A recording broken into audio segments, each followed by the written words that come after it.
Hello everyone, स्वागत है एक और नए वीडियो में। और आज का वीडियो काफ़ी यूनिक होने वाला है और काफ़ी इंटरेस्टिंग होने वाला है। आज के वीडियो में हमारे बहुत स्पेशल गेस्ट आने वाले हैं जो कि एक एक्सपर्ट ऑप्शन सेलर हैं एंड इनका मास्टरी इंट्राडे ट्रेडिंग के लिए है। ये स्टार्टिंग से इंट्राडे ट्रेडिंग करते आ रहे हैं, to be precise algo trading करते आ रहे हैं। इन्होंने जब से ट्रेडिंग स्टार्ट किया तब से थाउजेंड्स ऑफ स्ट्रैटेजीज को ये टेस्ट कर चुके हैं एंड ये सारे स्ट्रैटेजीज का कोड करके एंड उसका इंडिकेटर बना के और स्ट्रैटेजी बना के और एल्गोज उसका रन करते हैं। उसके साथ साथ इनका दो स्टार्टअप्स है जिसका ओवरऑल वैल्यूएशन 300 करोड़ प्लस है। और आज ये हमारे साथ दो स्ट्रैटेजी शेयर करने वाले हैं, एक डायरेक्शनल और दूसरा नॉन डायरेक्शनल। और दोनों स्ट्रैटेजी हमारा इंट्राडे होने वाला है एंड दोनों स्ट्रैटेजी हम लोग ट्रेडिंग व्यू पे एक प्रॉपर इंडिकेटर को बना के एंड यूज करने वाले हैं। तो ये वीडियो बहुत इंटरेस्टिंग होने वाला है एंड ये बहुत वैल्यूएबल वीडियो होने वाला है जो कि यूट्यूब पे one of the most valuable video आपके लिए हो सकता है फॉर इंट्राडे ऑप्शन सेलिंग। हम तो काफी एक्साइटेड हैं इनसे बात करने के लिए और सीखने के लिए। तो चलिए वीडियो को स्टार्ट करते हैं एंड स्वागत करते हैं सौरभ जी का। तो वेलकम सौरभ जी, स्वागत है आपका। एंड आप अपने बारे में थोड़ा सा इंट्रोडक्शन दे दीजिए, अपने जर्नी के बारे में थोड़ा सा बता दीजिए। Okay Uday ji, thank you so much मुझे आपके साथ पॉडकास्ट में बुलाने के लिए। मैं आपके साथ काफ़ी एक डेढ़ साल पहले से जुड़ा हुआ हूँ और मुझे काफ़ी हद तक आपसे कई सारी चीज़ें सीखने का मौका मिला। हमारी काफ़ी अच्छी दोस्ती हुई है पिछले एक डेढ़ सालों में और आज आपके साथ पॉडकास्ट करने का मौका मिला, so thank you very much. मेरी जर्नी बहुत सिंपल है। मैं एक कंपनी चलाता हूँ एफिलिएट मार्केटिंग की जिसका नाम है फ्लिक्सट्री। ये कंपनी हमने शुरू करी थी तकरीबन 2017-18 में। एफिलिएट मार्केटिंग हम कर रहे हैं इस कंपनी में और इंडिया, यूएस और बहुत सारे ग्लोबल ब्रांड्स के साथ हम इसमें जुड़े हुए हैं। सो ये मेरा मेन बिजनेस है जिसको कहते हैं डे जॉब। इसके अलावा हम एक और प्रोडक्ट चलाते हैं जिसका नाम है Zanopy AI, ZANOPY। Zanopy AI ये जितने भी बिजनेसेस हैं, छोटे बड़े हर कैटेगरी के, it doesn't matter what you sell, हम इनेबल करते हैं कन्वर्जन्स इंप्रूव करने में through the power of great landing pages, power of great marketing creatives, power of automations and बहुत सारी ऐसी चीज़ें होती हैं जो एक सेलर को कई बार नहीं पता होती। हम अपनी जर्नी में उनको सिखाते भी हैं, प्लस अपनी जर्नी में उनको हम आगे बढ़ाने के लिए काफ़ी टूल्स प्रोवाइड करते हैं। सो ये प्रोडक्ट हमने लॉन्च किया था अगस्त 2025 में और ऑलरेडी ऑलरेडी एक one of the global products के तौर पे ये निकल करके आया है।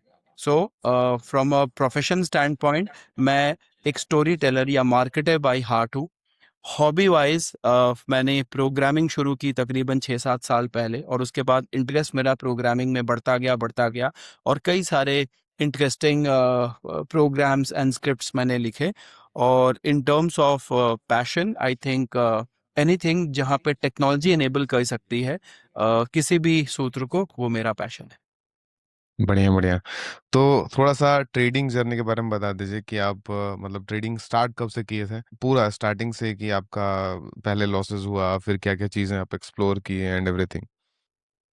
ट्रेडिंग जर्नी मेरी इंटरेस्टिंग रही है। 2019 में जब हम्म। कोविड आया, लेट 19 में जब कोविड आना शुरू हुआ, तो उसके बाद लॉकडाउन आया और लॉकडाउन में किसी के पास ऑलमोस्ट कुछ भी एक समय आया था 4-5-6 महीने का जहाँ पे ज़्यादा कुछ किसी को करने का स्कोप नहीं था। ना अफिलिएट मार्केटिंग थी ना कुछ था। उस समय मैंने कोडिंग सीखना शुरू किया, मशीन लर्निंग प्रोग्राम सीखनी शुरू की। पाइथन के ऊपर काफ़ी मैंने यूडेमी पे कोर्स किया और वहाँ से मैंने अपनी जर्नी शुरू की। और जब मैंने वो सीखना शुरू किया, कहीं इम्प्लीमेंट करना था, तो समझ हम्म। नहीं आ रहा था कहाँ इम्प्लीमेंट करूँ। तो सबसे पहले मैंने सोचा कि ठीक है, कैंडलस्टिक पैटर्न्स के ऊपर ही अपनी जर्नी ऑटोमेशंस की उस पे इम्प्लीमेंट करना शुरू करते हैं। अभी जब मैंने कैंडलस्टिक पैटर्न्स के ऊपर जो भी मैंने सीखा था, वो सारी चीज़ें जब मैंने इम्प्लीमेंट करनी शुरू की, ट्रेडिंग व्यू के प्लेटफॉर्म पे गया, पाइन स्क्रिप्ट सीखा थोड़ा बहुत और उसके बाद जब मैं इम्प्लीमेंट करने गया तो इंटरेस्ट काफ़ी आने लगा। तो उसके बाद मैंने कई सारे प्रोग्राम्स लिखे। इनिशियली मुझे थोड़े बहुत सक्सेस मिलने लगे बेस्ड ऑन जिस तरह से मैं चीज़ों को देख रहा था। एक चीज़ मुझे समझ आ गई, चाहे वो इन्वेस्टमेंट हो, चाहे वो बिजनेस हो, चाहे वो ट्रेडिंग हो, it is nothing but logic. अगर आप लॉजिकली किसी भी चीज को परसिस्ट करते हुए आगे बढ़ेंगे तो आपको मोर ऑफ्टन देन नॉट सक्सेस मिलेगी। अगर फ्रिवलस चीजें सुन करके आप कुछ भी करते रहेंगे और होप करेंगे कि आपके फेवर में लग आ जाए, ये शायद कई बार नहीं हो पाता। तो 5-6 साल हो गए इस जर्नी में। मैं खुद को वीकेंड ट्रेडर बुलाता हूँ। वीकेंड ट्रेडर का मतलब ये है कि मार्केट देखिए चलता है मंडे टू फ्राइडे। मैं Monday to Friday stock market एक सेकंड के लिए भी नहीं देखता, देखता ही नहीं हूं मैं। सिर्फ और सिर्फ सैटरडे को 1 से 2 घंटा निकालता हूँ। जो भी एल्गोरिदम्स मैंने लगाए हुए हैं उनकी परफॉर्मेंस चेक करता हूँ। जो भी एल्गोरिदम्स में ट्वीक करना है वो मैं सैटरडे को करता हूँ। और फिर मंडे टू फ्राइडे मैं मार्केट्स नहीं देखता, बिकॉज मेरा ये मानना है कि अगर आप रोज मार्केट देखेंगे, मेरे जैसे माइंडसेट वाले बंदे के लिए जो बिजनेसेस भी रन कर रहे हैं, it can lead to distraction, जो मैं कंप्लीटली अवॉइड करता हूँ। And so far this has been paving well for me. बढ़िया बढ़िया। तो थोड़ा सा और अगर आप डिटेल दे सके कि एग्जैक्टली जब ट्रेड स्टार्ट किए थे तो आप किस चीज में पहले एंटर किए थे, स्टॉक्स में या डायरेक्टली ऑप्शन सेलिंग करने लगे थे? सबसे पहले तो मैंने स्टॉक्स में ही शुरू किया था। जैसे कोई भी ऑप्शंस तो बहुत बात की बात आती है जब बंदा सीखता है। पहले स्टॉक्स में किया, कुछ कुछ जो निफ्टी 50 के की हैवी वेट स्टॉक्स हैं उनके अंदर मैंने कुछ एल्गोरिदम्स बनानी शुरू करी। उसके बाद उन्हीं में मैंने डे मतलब ट्रेडिंग भी। स्टार्टिंग से ही आप मैनुअली ट्राई नहीं किए? नहीं, मैनुअली कभी भी मैंने ट्राई नहीं किया, बिल्कुल अच्छा कभी नहीं अच्छा। ट्राई किया मैनुअली, बिकॉज कॉन्सेप्ट समझने के बाद, मैं जैसे बताया टेक्नोलॉजी मेरा पैशन है, हम्म ऑटोमेशन मेरा पैशन है, तो मैंने कभी भी मैनुअल ट्राई ही नहीं किया। डे वन से ही मैंने ऑटोमेशन शुरू करी। जब मैंने हम्म ऑटोमेशन शुरू करी, स्टॉक्स में शुरू करी, और करते करते धीरे धीरे कुछ कुछ यूट्यूब वीडियो वगैरह उस समय देखे, 19-20 की बात है ये। और जब मुझे कुछ चीज़ें समझ आने लगी तो फिर थोड़ा बहुत ऑप्शंस के वीडियोस देखना शुरू किया 1-2 साल के बाद अपनी जर्नी में। जब थोड़ा बहुत ऑप्शन समझ आने लगा, फिर मैंने ऑप्शंस में एल्गोरिदम्स लगाए। ऑप्शंस में एल्गोरिदम्स मेरे काफ़ी फेल हो रहे थे। जो चीज़ें स्टॉक्स में काम कर रही थी in a swing trading manner, sometimes also intraday manner, वो ऑप्शंस में कई बार काम नहीं कर रही थी। तो ऑब्वियसली मुझे ये समझ आया कि मुझे थोड़ा ये किसी प्रोफेशनल से सीखना ज़रूरी है।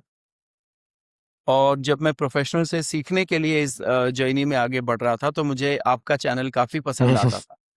क्योंकि मैं देखता था कि आप काफ़ी अच्छे से लोगों को समझाते हैं, सिखाते हैं। आपका एक कोर्स फिर मैंने खरीदा और जब मैं आपके साथ जुड़ा, ताकि वहाँ पे मुझे जो कॉन्सेप्ट, और इसके अलावा मैं आज तक कभी कोई कोर्स नहीं किया हूँ, कोई अंडरस्टैंडिंग नहीं लिया हूँ, सिर्फ़ और सिर्फ़ आपके साथ ही एक सिंगल कोर्स किया हूँ।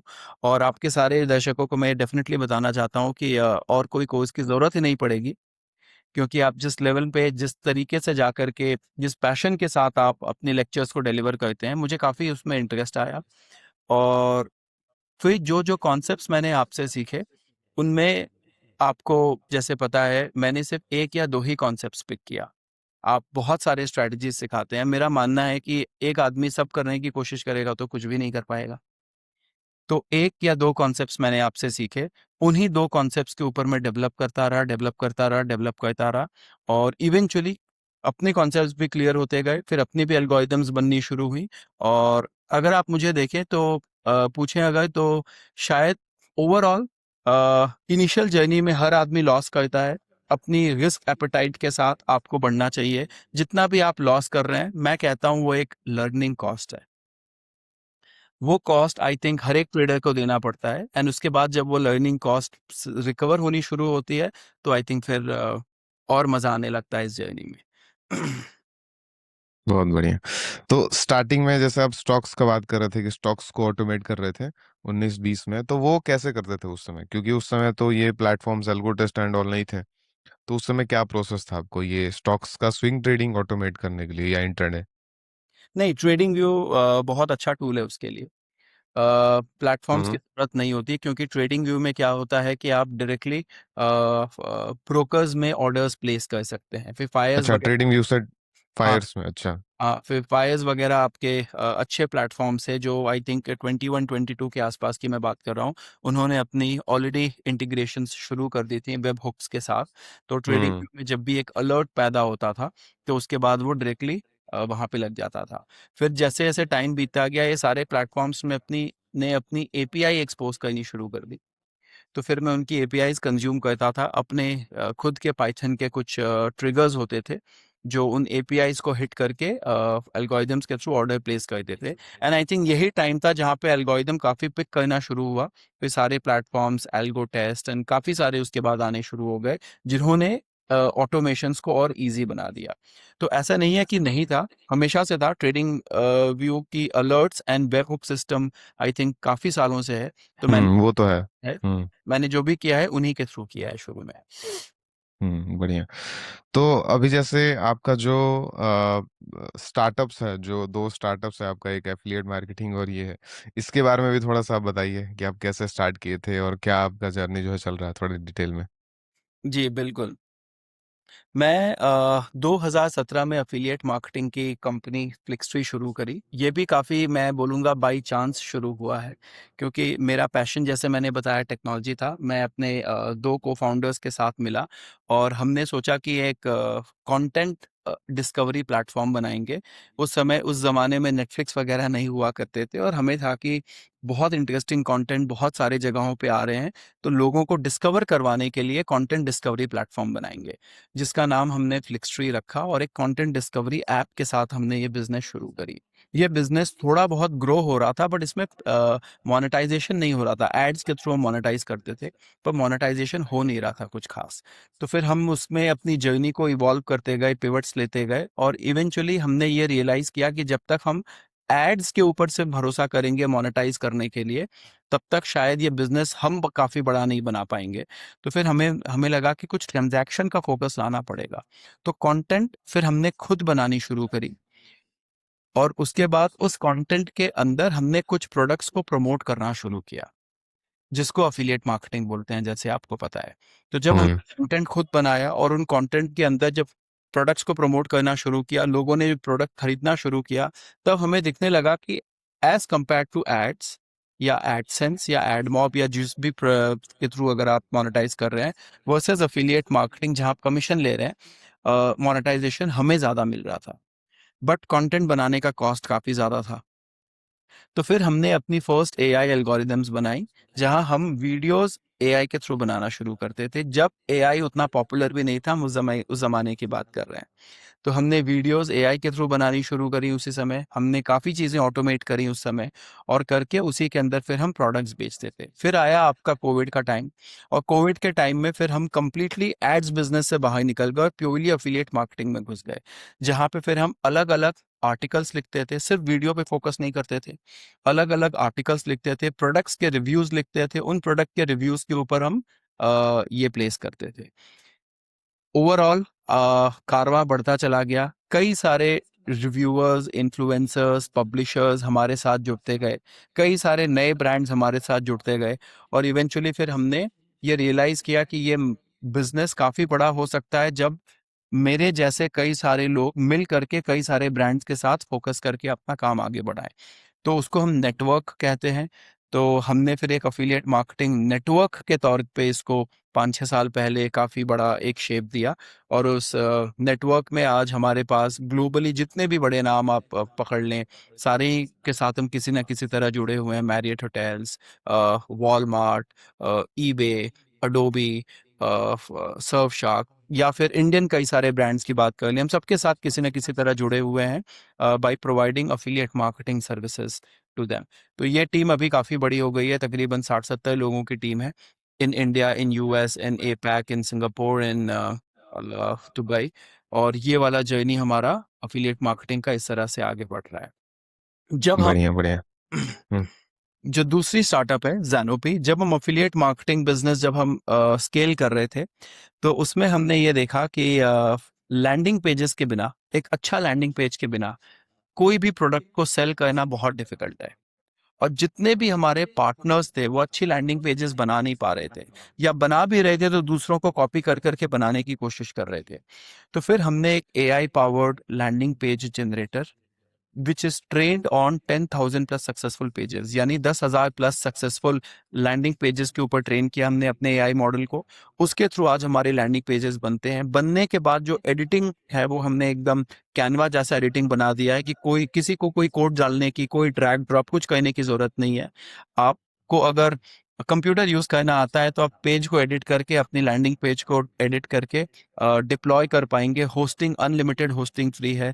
उसके अंदर आप अपने कस्टमर्स को email automation, WhatsApp automation, CRM integration, सब कुछ एक ही प्लेटफॉर्म के अंदर कस्टमर्स को मिलता है मार्केटिंग क्रिएटिव्स के साथ। तो आई थिंक ये जर्नी फिर बढ़नी शुरू हुई। बड़े बड़े इन्वेस्टर्स जैसे सैमसंग हो गए, ये सारे हमारे साथ जुड़ते गए और कारवां बढ़ रहा है। बहुत बढ़िया बहुत बढ़िया। तो सौरभ जी, जो दोनों आपका स्टार्टअप है उसका रफ आप वैल्यूएशन या रफ कुछ सेल्स अगर बता सकें। जी कि क्या बिल्कुल। साइज है अभी कंपनीज का दोनों का? So overall put together I think group की वैल्यूएशन, फ्लिक्सट्री प्लस जानोपी ग्रुप की वैल्यूएशन तकरीबन हमने जो लास्ट राउंड रेस किया था वो 300 करोड़ की थी। ग्रेट ग्रेट ग्रेट, बहुत बढ़िया। चलिए, तो जर्नी तो आपका काफी इंटरेस्टिंग है। अब थोड़ा सा हम लोग ट्रेडिंग का बात कर लेते हैं। जी बिल्कुल। तो ट्रेडिंग में जैसे हम लोग ऑप्शन सेलिंग जो है, आप ऑप्शन सेलिंग जो है वो इंट्राडे करते थे, तो उसके बारे में जो आपका फ्रेमवर्क है कि आप क्या एक्चुअल में करते थे, नॉन डायरेक्शनल में, डायरेक्शनल में, उस पर थोड़ा सा डिटेल अगर आप बता सकें। जी बिल्कुल। ओवरऑल जैसे मैंने आपको बताया, मैंने बहुत सारे अलग अलग चीज़ें ट्राई की हैं, कुछ चीज़ों में फेल हुआ। कोई भी एक स्ट्रैटेजी देखिए मार्केट में ना हमेशा के लिए नहीं चलती, ये उदय जी आपको भी पता है। मार्केट्स जैसे चेंज होते रहते हैं, स्ट्रैटेजीज चेंज होती रहती हैं। तो अगर कोई भी ये बोले कि ये एक एवरग्रीन स्ट्रैटेजी है, जिंदगी भर चलेगी, बिना कुछ किए करेगी, तब तो सब लोग वो कर चुके होते हैं, राइट। स्पेशली इंट्राडे में। स्पेशली इंट्राडे में, बिकॉज आज हम्म मार्केट्स इतने वोलाटाइल हैं, कहीं वॉर हो रहा है, कहीं कुछ हो रहा है, तो इतनी न्यूज सडनली आ जाती हैं। तो आई थिंक स्ट्रैटेजी एक तरफ, माइंडसेट एक तरफ। तो अगर किसी को इंट्राडे करना है तो सबसे पहले चीज तो, या मैं अगर खुद की बात करूं, इंट्राडे अगर किसी को ट्राई भी करना है, ट्रेडिंग भी करना है, तो सबसे पहले तो एक सिस्टम ऐसा होना चाहिए कि you should be ready to lose money. मैं तो पहले ही बोल देता हूँ, you should be ready to lose money. अगर आप ये है कि नहीं मेरे को हमेशा इंट्राडे में पीस ऑफ माइंड चाहिए, तो मैं तो बोलूंगा इंट्राडे फिर उसके लिए है ही नहीं, राइट। सो मैं खुद के लिए एकदम क्लियर था कि मैं एक ऐसी अमाउंट डालूंगा which I am ready to lose, और अगर उसमें इफ यू गेन वो बोनस है। तो मैं पहले ही बताया था कि ये वाली चीज इस तरह से चलती थी। जहां तक इंट्राडे का ट्रेडिंग का सवाल है, जैसे मैंने बताया मैं वीकेंड ट्रेडर हूँ। तो मैं क्या करता था, पूरे वीक में जिस तरह से मार्केट्स गई हैं मैं उसको स्टडी करता था। एक प्रोग्रामिंग में या मैथमेटिक्स में कॉन्सेप्ट होता है law of large numbers. Law of large number का मतलब ये होता है कि कोई भी स्ट्रैटेजी अगर एक बहुत लार्ज नंबर ऑफ टाइम पे काम करती हुई आ रही है, शॉर्ट टर्म में भले ही वो फेल करे, but law of large number catch up कर जाएगा और इवेंचुअली वो स्ट्रैटेजी आपको रिटर्न देना शुरू कर देगी। तो इसके लिए बैक टेस्टिंग बहुत इंपॉर्टेंट है किसी भी स्ट्रैटेजी का, for a very large quantity of time. कुछ छोटे पीरियड में देख करके वो होगा नहीं, खास करके मेरे जैसे बंदे के लिए जिसको सिर्फ वीकेंड के ऊपर एक एल्गोरिदम लगाना है और अगले हफ्ते जा करके चेक करना है। अच्छा, अगले हफ्ते मैं क्यों चेक करता हूँ मैं ये भी बताता हूँ। बीच में 4-5 बार अगर मान लीजिए आपको बैक टू बैक लॉसेज आ जाएंगे ना इंट्राडे में, तो फिर आपको लगेगा स्ट्रैटेजी काम नहीं कर रही, साइकोलॉजिकली आप थोड़ा सा मूड बिगड़ जाता है, फिर आप जाकर के अगले दिन चेंज करना शुरू कर देते हैं। But hmm law of large number क्या करता है, वो आपको वो करने का ऑप्शन नहीं देता। तो इसके लिए अगर आपके 25, 30, 40 ट्रेड्स भी वीक में हुए हैं, वीकेंड पे जाकर के आप देखिए उनमें से कितना प्रॉफिटेबल रहा, कितना लॉस रहा, तब जाकर के आप ये law of large number apply कर पाएंगे। अदरवाइज तो 3-4 मैंने देखा है, उसके बाद मैं चेंज कर देता था स्ट्रैटेजी, उसके बाद बाकी कई सारे विनिंग ट्रेड्स आ जाते थे। तो इसके लिए वो इम्पोर्टेंट रहता है। तो ओवरऑल जो मैंने सबसे ज्यादा नोटिस किया है, इजीएस्ट जो हाईएस्ट कंसिस्टेंट स्ट्रैटेजीज होती हैं वो शायद सबसे सिंपल होती हैं। लोग कई बार बहुत स्ट्रैटेजीज को बहुत कॉम्प्लिकेट कर देते हैं। मैंने भी जैसे बताया यूट्यूब वीडियोस देखता था, लोगों से सुनता था, 2 इंडिकेटर, 3 इंडिकेटर, 4 इंडिकेटर, 5 इंडिकेटर, लोग भरते रहते हैं, भरते भरते भरते एक सोचते हैं कि एक ऐसा कुछ होली ग्रेल जिसको बोलते हैं मिल जाएगा, जिसके थ्रू पूरी की पूरी चीजें चलती रहेंगी। मेरे नजदीक तो ऐसा कुछ मिला है नहीं। कई सारे पॉडकास्टर्स का भी मैं देखता हूँ आकर के बताते हैं कि ये करते रहो और मार्केट हमेशा इसको रिस्पेक्ट करती है। मुझे ऐसा कुछ नहीं मिला, कोई भी स्ट्रेटजी जहां मार्केट हमेशा रिस्पेक्ट करेगी। मोर ऑफ्टन देन नॉट अगर आपका विनिंग रेशियो लूजिंग रेशियो से बेटर है, नेट मनी जो आप कमा रहे हैं वही एनफ रह जाता है। बाकी चीजों में कितनी बार लूजिंग आया, क्यों लूजिंग आया, उस पर ज्यादा दिमाग लगाने का मैंने देखा है फायदा रहता है नहीं। बिल्कुल। अच्छा, जैसे आप बता रहे थे कि स्ट्रैटेजीज स्पेशली जो इंट्राडे होती हैं वो एवरग्रीन हम लोग नहीं बोल सकते, और वह है भी, 1-2 महीने चलता है जनरली। और अगर हम एल्गो बना देते हैं और वो नॉन डायरेक्शनल होता है, तो बहुत ज़्यादा चांसेस है कि 1-2 महीने में ही वो काम करना बंद कर दे। तो जो डायरेक्शनल स्ट्रैटेजीज हम लोग अगर बनाते हैं इंट्राडे के लिए, तो वो तो मतलब ऑब्वियसली ये नॉन डायरेक्शनल से थोड़े ज्यादा सस्टेनेबल होंगे, बट क्या वो एवरग्रीन बन सकते हैं? जो डायरेक्शनल स्ट्रेटजीज हैं, अ, एक चीज पहले समझ लेते हैं कि मार्केट किस चीज को रिस्पेक्ट करता है। जितने भी इंडिकेटर्स हैं, मैक्सिमम इंडिकेटर्स लैगिंग इंडिकेटर्स हैं। जो चीज ऑलरेडी हो गई है उसको वो इंडिकेटर आकर के बता रहे हैं। तो डायरेक्शनल स्ट्रेटजीज में मैंने देखा है लैगिंग इंडिकेटर्स एक ब्रॉड अंडरस्टैंडिंग तो दे देते हैं, बट वो पास्ट की अंडरस्टैंडिंग दे रहे हैं जो फ्यूचर की ट्रेंड को थोड़ा बहुत प्रिडिक्ट कर रहे हैं। वो फ्यूचर की अंडरस्टैंडिंग कई बार प्रिडिक्शन में फेल कर जाते हैं। तो इसके लिए मैं कभी भी नहीं मानूंगा कि कोई भी लैगिंग इंडिकेटर्स एवरग्रीन रह सकते हैं for ever. Hmm. Sometimes they may work, sometimes they may not work. जिन चीजों के ऊपर मैंने फोकस किया और जिन चीजों के ऊपर मैंने किया वो थोड़ा बहुत मार्केट सेंटिमेंट्स को अंडरस्टैंड करते हुए किया। सेंटिमेंट की अगर मैं बात करूं तो एक चीज जो बहुत ज्यादा सेंटिमेंट होल्ड करता है वो है सपोर्ट एंड रेजिस्टेंस। तो वो जो स्ट्रैटेजी है वो सपोर्ट एंड रेजिस्टेंस को ही थोड़ा बहुत बेसिस करके सबसे सिंपलेस्ट स्ट्रैटेजी है। सिर्फ सपोर्ट एंड रेजिस्टेंस के ऊपर बेसिस करके इंट्राडे स्ट्रैटेजी में इंडिकेटर के थ्रू, जैसे मैंने बताया, अपनी पर्सनल कस्टम इंडिकेटर के थ्रू हैंडल करता हूँ। और इसके अंदर और कोई भी दूसरा सेकेंडरी इंडिकेटर नहीं लगाता, चाहे वो आरएसआई हो, चाहे वी वैप हो, चाहे बॉलिंजर बैंड हो, चाहे कुछ भी हो। वो सब कुछ नहीं, सिर्फ सपोर्ट एंड रेजिस्टेंस के ऊपर वो चलती रहती है। बढ़िया। तो थोड़ा सा इसके बारे में डिटेल में एक बार स्क्रीन पे अगर समझते हैं हम लोग। ठीक है, बताता हूँ मैं आपको। सो ये स्क्रीन है, हम्म। जैसे सिंपल सा ट्रेडिंग व्यू का निफ्टी 50। ओवरऑल अगर हम ये स्क्रीन देखेंगे तो इसमें क्या दिखेगा, सपोर्ट एंड रेजिस्टेंस हम सबको पता है, आपके सारे यूजर्स को पता है। फिर भी डिस्कशन के लिए अगर बताने की कोशिश करूँ तो हम्म। अगर हम हॉरिजॉन्टल लाइन लगाएं तो यहाँ पे दिख रहा है निफ्टी में यहाँ पे एक रेजिस्टेंस आ रहा है। जितने भी महीने से हम कोशिश कर रहे हैं, अगर हम यहाँ पे बात करें, सितंबर 2024 को निफ्टी गई थी 26,000 पे। जो भी रीजन हुआ वहां से एक बार नीचे आए, ऑल टाइम हाई जो भी बना करके, फिर बनाते बनाते निफ्टी फिर आगे जाने की कोशिश की। आगे जाते जाते फिर यहाँ पे उसको एक रेजिस्टेंस आया नवंबर 25 को, फिर एक रेजिस्टेंस आया जनवरी 26 को, फिर एक रेजिस्टेंस आया आपका फरवरी 26 को, और उसके बाद से तो हमें पता है वॉर हो या जो भी है करता रह रहा है। अब रेजिस्टेंस कोई एक लाइन नहीं होती, रेजिस्टेंस एक जोन होता है, ये हम सबको पता है। इसी तरह अगर हम बात करें सपोर्ट की भी, तो यहाँ पे हमें दिख रहा है कि एक अच्छा सपोर्ट है। और अगर मैं सपोर्ट को लेकर के आऊं तो निफ्टी कहाँ तक नीचे या ऊपर जा सकती है, क्या इसके नीचे जा सकती है? बिल्कुल जा सकती है, बट यहाँ पे एक सपोर्ट हमें दिख रहा है मिलता हुआ। कई जगह यहाँ से निफ्टी थोड़ा बाउंस बैक करी है, कई बार यहाँ से बाउंस बैक की है। अभी भी थोड़ा स्कोप है गिरने का। और हम्म। तो लोग कहते हैं कि क्या निफ्टी अपने बॉटम पे आ गया है? कोई नहीं कह सकता, बिकॉज सपोर्ट तो अभी भी अवेलेबल है ही है, राइट? जहां पे नीचे जाने के लिए थोड़ी स्कोप यहाँ पे दिखती है। तो आप बिल्कुल। किसी भी टाइम फ्रेम में देख लें, ये सपोर्ट एंड रेजिस्टेंस हर जगह काम करता है। सो डिस्कशन ये आता है कि क्या इन सपोर्ट एंड रेजिस्टेंस के बेसिस पे, जब हमें पता है कि थोड़ा बहुत ही सही मार्केट हर टाइम फ्रेम पे इसको रेस्पेक्ट करने की कोशिश करता है, तो क्या हम कुछ स्ट्रैटेजी सपोर्ट एंड रेजिस्टेंस पे बना सकते हैं? तो सबसे सिंपलेस्ट स्ट्रैटेजी जो मैंने इसके अराउंड बनाई थी वो सपोर्ट एंड रेजिस्टेंस पे थी। अ, वो थी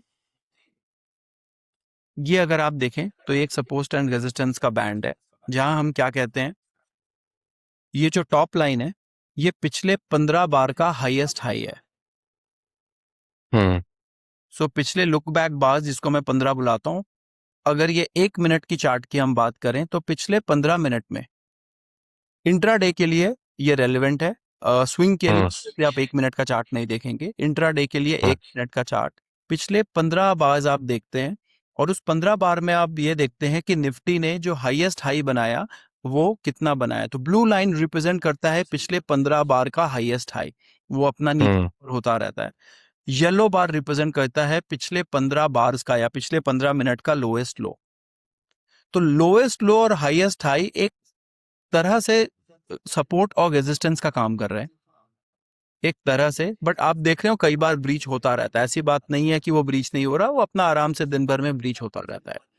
बट एक यहाँ पे जो भी है, तो इस स्ट्रैटेजी में मेरे क्या होता है, सिंपल, एक मार्केट ऊपर या नीचे जाने के लिए हमें भी पता है कि थोड़ी देर वो विश्राम लेती है और उसके बाद वो ब्रेकआउट करती है ऊपर या नीचे। इसके ऊपर बहुत थ्योरीज हैं, मैं उस थ्योरी के डिटेल में नहीं घुसूंगा, but yes, markets always go in a lull period before breaking out. तो ये स्ट्रेटजी सबसे सिंपलेस्ट है, इस पे और कोई इंडिकेटर नहीं लगता। यहाँ हम क्या करते हैं, यहाँ देखते हैं कि ब्लू लाइन जो है और येलो लाइन जो है, ये फ्लैट चलने चाहिए कम से कम 4-5 मिनट तक। फ्लैट चलने का मतलब क्या होता है कि कोई नया हाईएस्ट हाई या कोई नया लोएस्ट लो इस बीच में नहीं बना। लेकिन अगर वो ब्रीच होता रह रहा है तो ये वाली डिस्कशन डिस्कार्ड हो जाती है, बिकॉज मार्केट्स चॉपी हैं। तो फर्स्ट इसमें रूल सिंपल ये है कि लोएस्ट लो और हाईएस्ट हाई ये दोनों फ्लैट होने पड़ेंगे 4-5 मिनट के लिए in an intraday kind of a scenario, तब जाकर के हमें देखना पड़ेगा कि किसी तरफ ब्रेकआउट हो रहा है क्या। अब ये है रूल नंबर 1। तो लेट्स से 5 मिनट का हमने ले लिया, 15 मिनट का लुक बैक पीरियड, 5 मिनट तक दोनों लाइन ब्लू वाली और येलो वाली फ्लैट चलनी पड़ेंगी। फ्लैट चलने के बाद हम देखेंगे ब्रेक किधर किया। सो लेट्स से जैसे ये वाला मैंने यहाँ पे मार्क करके रखा था, अभी इसको हटाता हूँ फॉर अ सेकेंड।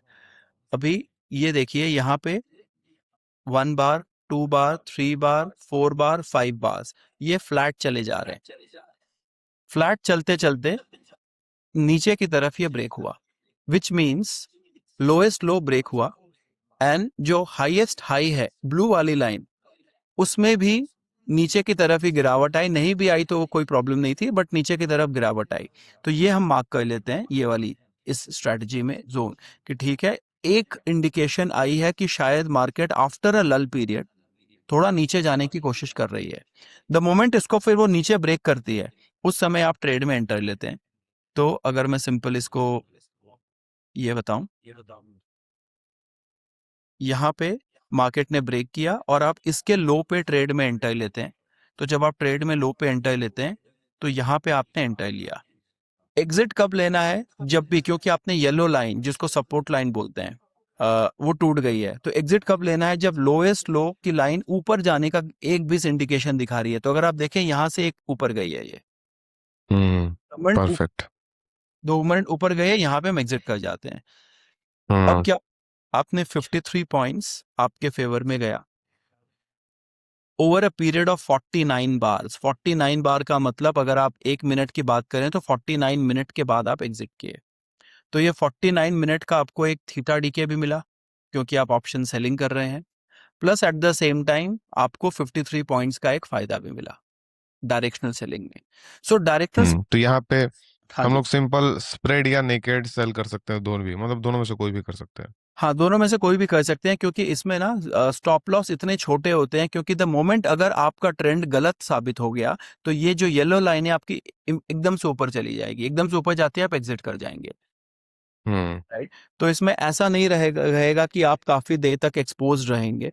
उल्टा भी वैलिड है। अगर मैं उल्टे की बात करूं तो ऐसे सिचुएशंस पूरे चार्ट में आप किसी भी दिन देख लेंगे, ये आती रहती है, 1 या 2 बार आती है, इससे ज्यादा नहीं आती। रूल सिंपल है। जैसे अगर मैं इसकी भी बात करूं, यहाँ पे फिर इस दिन आई थी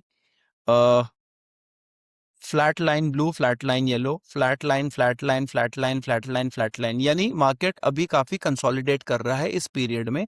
कोई नया हाई, कोई नया लो पिछले 15 मिनट तक तो नहीं बनाया और अगले 5 मिनट तक भी नहीं बना रहा है। फिर एक सडनली नीचे की तरफ ब्रेकआउट आया। ब्रेकआउट नीचे की तरफ आते ही फिर उसका जो लो है जब ब्रेक किया तो आप यहाँ एंटर करते हैं, और एंटर करते ही जब यहाँ पे पहली बार ऊपर आया तो आप यहाँ पे एग्जिट कर जाते हैं। 38 बार्स, 45 पॉइंट्स, यहाँ पे आपने एग्जिट कर दी। अगर आप किसी और रूल की बात करें, जैसे कि मान लीजिए हम यहाँ की बात करें, फ्लैट होते होते होते होते ऊपर गया, राइट, तो यहाँ पे भी सेम कहानी है, होते होते होते ऊपर गया। ये जब इसने अगले कैंडल में ब्रेक करना चाहिए वो उसने ब्रेक किया नहीं। बट अगर मान लीजिए हमने अगर यहाँ ये ट्रेड लिया भी होता ये वाली चीज में, तो आप यहाँ पे एंटर करते, यहाँ पे एंटर करके जब फर्स्ट टाइम नीचे आया आप यहाँ पे एग्जिट करते, तब भी आपको 10 पॉइंट मिलता और 28 मिनट का थीटा डीके मिलता। बिल्कुल। सो स्ट्रैटेजी बहुत ही सिंपल है। अगर मैं एक अब इसमें स्टॉप लॉस कहाँ पे है एंट्री के बाद? नहीं, एंट्री के बाद स्टॉप लॉस अगर हम बोले या अगर हम एंट्री के बाद एग्जिट बोले, रूल दोनों की सेम है। तो जैसे एक एग्जाम्पल, जैसे ही नीचे आने की कोशिश करे, ब्लू हाँ, लाइन। एग्जाम्पल लेने का बताता हूँ। आपको हम्म। डिसाइड करना है कि आप ब्लू बार एंट्री है या येलो बार एंट्री है। ब्लू इज रेजिस्टेंस, ये हम सबको पता है। येलो इज सपोर्ट, ये हम सबको पता है। तो जैसे इस एग्जाम्पल में अगर मैं देखूं, तो एंट्री हमारी ब्लू बार की है, यानी सपोर्ट टूटा। यहाँ पे सब फ्लैट चलता रहा, फ्लैट चलता रहा, फ्लैट चलता रहा, चलते चलते इसने ऊपर की तरफ तोड़ा। द मोमेंट इसने ऊपर की तरफ तोड़ा, इसका मतलब आपने यहाँ का हाईएस्ट हाई मार्क कर लिया। अगर फिर से टूट गया तो इसका मतलब ये कंफर्म्ड एंट्री है। अब आपने यहाँ पे एंटर ली। अब ये आप ब्लू बार फॉलो करते रहेंगे, आपको सिर्फ अब ब्लू बार देखना है, येलो भूल जाना है।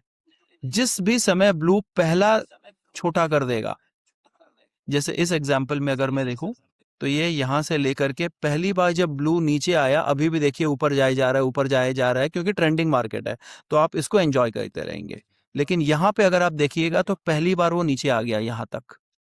तो फिर ओवरऑल आप यहाँ से शुरू किए, यहाँ पे आप खत्म किए, आपको 101 पॉइंट और तकरीबन 1.5 घंटे का थीटा मिला, राइट। यही बढ़िया अगर बढ़िया। उल्टा हो जाता, तो आपकी द मोमेंट ब्लू नीचे आ जाती, आप वहां पे एग्जिट मार जाते। या अगर आप मतलब ये सिंपल हायर हाईज फॉलो करते जा रहा है। बस जैसे ही जो हायर लो है ब्रेक हो रहा है तो हमारा ब्लू लाइन भी नीचे आ जा रहा है, तो परफेक्ट एग्जिट हो जा रहा है। परफेक्ट एग्जिट हो जा रहा है। तो इसमें सिंपल सी हम्म। बात यह है उदय जी, इस स्ट्रैटेजी में, कि अगर आप रेजिस्टेंस तोड़ करके ऊपर जा रहे हैं, तो ऑब्वियसली ऑप्शन सेलिंग के स्टैंड पॉइंट से हमें पता है कि हमें ये बेचना है, पुट बेचना है। और उसके बाद फिर जब आप ऊपर जाए जा रहे हैं, जाए जा रहे हैं, अच्छा इसमें क्या बाइंग हो सकती है? मेरे हिसाब से हो सकती है, बट अवॉइडेबल है। सेलिंग में क्या होता है? डीके ज्यादा हो जाएगा। हाँ, अवॉइडेबल है, हम्म। क्योंकि सेलिंग में एटलीस्ट फायदा ये होता है कि अगर बहुत ज्यादा डिफरेंस नहीं आया तो कम से कम थीटा डी के उसको मैनेज कर देता बिल्कुल। है ना, मैनेज कर देता है। मैंने हम्म। इसमें थोड़ा बाइंग में भी ट्राई किया था, बट बाइंग में क्या होता है कि कई बार छोटे बड़े लॉसेस आ जाते हैं, कई बार वो सडन कैंडल डिप हो जाती है, 1 मिनट में ही सडन कैंडल डिप हो जाती है, तो काफी लॉस कई बार उसमें आ जाता है। तो इसमें ये सेलिंग हम्म। में ही ये वाला मैं अपना करता हूँ एटलीस्ट, जहाँ पे तो एज आई सेड, क्या ये एवरग्रीन स्ट्रैटेजी है? Intraday, kind of. हाँ, इंट्राडे में कई सालों से बैक टेस्टिंग का डेटा अगर आप खुद करेंगे तो आपको दिखेगा कि थोड़ा बहुत हायर हाई लोअर लो तो रिस्पेक्ट होता है, बिल्कुल। राइट। हाँ, वो रिस्पेक्ट होता है। लेकिन क्या ये एवरग्रीन है, ये मैं नहीं बता सकता, बिकॉज मार्केट का अपना ही माइंड रहता है। मतलब ये इंडिकेटर नहीं है, हम लोग सिंपल प्राइस एक्शन फॉलो कर रहे हैं। जी बिल्कुल। ये तभी स्ट्रगल करेगा जब 1 मिनट के टाइम फ्रेम बहुत ज्यादा चॉपी हो जाए, जो ज्यादा दिन तक नहीं होता, क्योंकि हमारा टाइम फ्रेम ही इतना छोटा है। टाइम फ्रेम, कोई ना कोई ट्रेंड मिल ही जाता है। हाँ, और अगर हो भी गया चॉपी, फॉर एग्जाम्पल अगर चॉपी हो भी गया, अगर आप उसी दिन चॉपीनेस के वजह से अगले दिन अगर आप फिर बंद कर देंगे तो इसीलिए मैंने आपको बताया कि ये वीकेंड ट्रेडर का फायदा मेरा यही रहता है कि एक हम्म। दो बार चॉपी आ भी जाता है, तो जब हम जर्नल देखते हैं, एक्सेल शीट देखते हैं कि कितनी बार क्या हुआ, तो दिखता है 2-3 बार गलत ट्रेड्स गए थे, बट ओवर लॉन्ग पीरियड वो फिर एक्चुअली प्रॉफिटेबिलिटी की तरफ ही दिखाता है। Because yes, you are right, ये प्राइस एक्शन ज्यादा है, इंडिकेटर कम है। अब इसमें सपोज दिन में जितने भी एंट्रीज आते हैं, क्या वो सबको मतलब सबको कैप्चर करना है या नंबर ऑफ ट्रेड्स फिक्स रखना है? नहीं, मैं अपना बताता हूँ कि मैं क्या करता हूँ ओवरऑल, क्योंकि एल्गो में आप ऑब्वियसली काउंट वगैरह सारी चीजें साइकोलॉजी के हिसाब से बता सकते हैं, और उसके बाद जितने भी ट्रेड्स आते रहते हैं वो लेता रहता है ये, मैं उसमें काउंट ये नहीं करता। सो एलोकेशन ऑब्वियसली अपनी अपनी एपेटाइट के ऊपर है उदय जी। सो कोई 10 लॉट ले, कोई 20 लॉट ले, वो सबके ऊपर है, बट मैं अपनी बात करूं तो मैं सिंपल सिंगल एलोकेशंस के ऊपर ही फोकस करता हूँ, हम्म। At a time.